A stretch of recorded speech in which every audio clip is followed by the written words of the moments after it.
Salut tout le monde, on est le 20 mai en direct des Rocheuses dans l'Ouest canadien, pendant qu'au Québec il fait 31, ici il fait -1 avec la neige. Et si ça vous dérange pas, je vais rentrer dans le camion.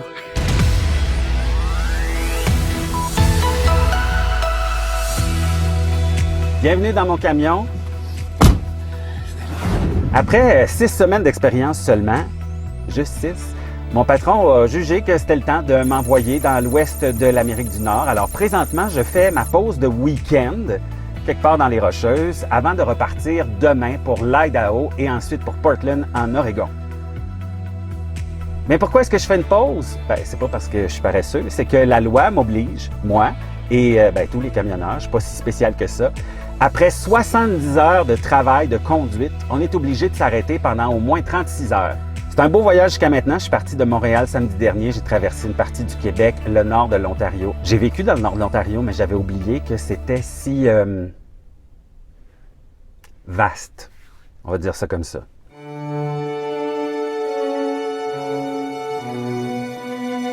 L'étape ultime, celle dont tous les camionneurs, en tout cas dont moi je rêvais, c'est de traverser les Rocheuses. Et là, tu arrives, il y a des prairies, puis tu vois le mur.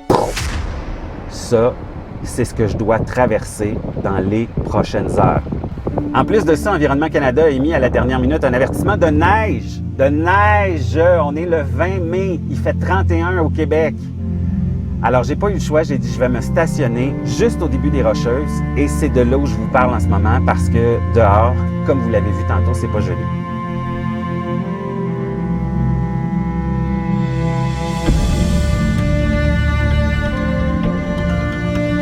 Il y en a qui me demandent comment ça marche les truck stops, comment ça marche, tu sais, où je décide de dormir.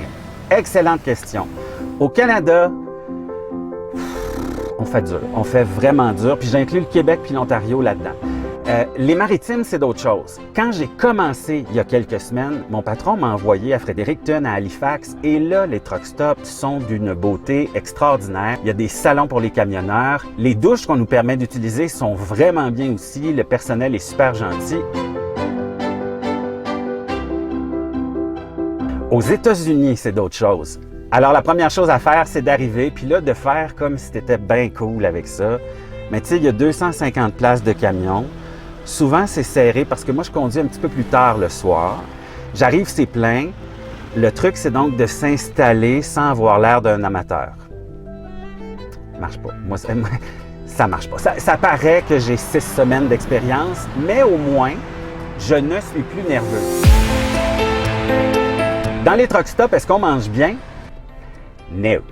En fait, on pourrait. Là, il y a des comptoirs avec des œufs cuits durs, puis tu sais, des choses avec beaucoup de protéines, pas beaucoup de glucides. Mais c'est parce que le maudit problème, c'est qu'il y a un comptoir à hot dog. Puis, tu sais, c'est pas juste des hot dogs ordinaires. Tu as des saucisses au fromage, au bacon, puis c'est vraiment pas cher. Pour les douches et les toilettes, comment ça fonctionne? Ah, ça, c'est vraiment génial. Parce que, évidemment, on n'en a pas ici dans notre camion. On peut pas transporter de l'eau. Ce serait, tu sais, beaucoup trop de gestion. Ce serait trop lourd aussi, parce que tant qu'à mettre de l'eau, on va mettre du fuel, puis on va aller plus loin. Et puis, t'as pas besoin d'attendre en file là, pour prendre ta douche. Dans les truck stops où je vais, il y a une application avec une espèce de valet virtuel. Et là, ça te dit, OK, dans combien de temps, puis quand c'est à ton tour. Et quand ton tour arrive, là, tu as 10 minutes pour te rendre. Tu as un code numérique que tu rentres dans la porte. Et puis voilà, tu entres dans la douche, où est-ce qu'il y a une salle de bain complète. Et tu peux passer tout le temps que tu veux. Là. Évidemment, c'est sûr qu'après 2 heures, ça se peut qu'il appelle la police. Quand le truck stop il est trop occupé puis que moi, ça me gêne un peu de reculer parce qu'il n'y a pas assez de place puis je sais que je ne serai pas capable, je m'installe dans une halte routière comme maintenant. Le problème des haltes routières, c'est qu'il n'y a pas d'eau courante, il n'y a pas de douche. Puis souvent, comme ici, il n'y a pas de toilette. Alors, il faut donc se rabattre sur ça.